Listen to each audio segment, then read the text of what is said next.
The oldest animals in the world are the giant tortoises on Galapagos, aren't they?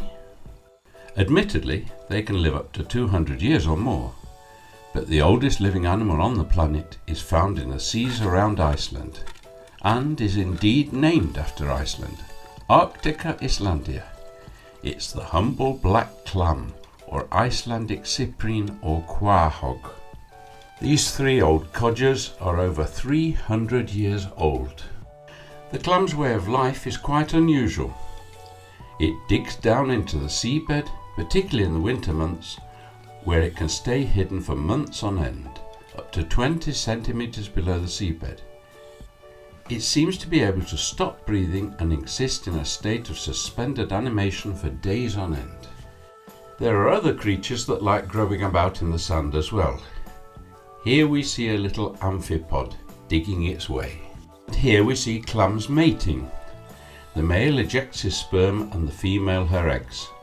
This far from intimate procedure seems to go on with no contact at all, at a distance of 5 to 10 meters, and it's difficult to see how they even sense each other's presence, let alone be sure that the eggs can fertilize. Clams mature between the ages of 10 and 20, but occasionally from the age of 6. Normally their nuptials are confined to the summer months, but these two have chosen to get hitched on the last day in January. The oldest clam ever found, and therefore the oldest animal that has ever lived, was discovered near the island of Grímsey a few years ago, and was estimated to be around 507 years old by the Bangor School of Ocean Sciences. It was christened Ming, as it was born around the time of the Ming dynasty. It predates the Black Death in Iceland. It's quite difficult to discover any particular pattern of behaviour of clams.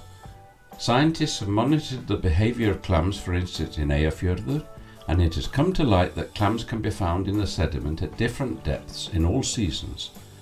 Generally though, they were found nearer the surface in the summer months, which is the time when they are most active, feeding, filtering single-celled algae from the ocean and breeding. They can be found in considerable numbers, up to 7 kilos per square metre of sand. Usually they can be found at a depth of around 20 metres, though they have been found in a couple of metres depth and up to 200 metres down. The clam stocks around the coast of Iceland are estimated to be over 1 million tonnes. They were fished in some quantity in former years in Thorshab, but very few are harvested today. Your only hope of getting a taste of this delicious shellfish these days is to get in the good books of one of the divers.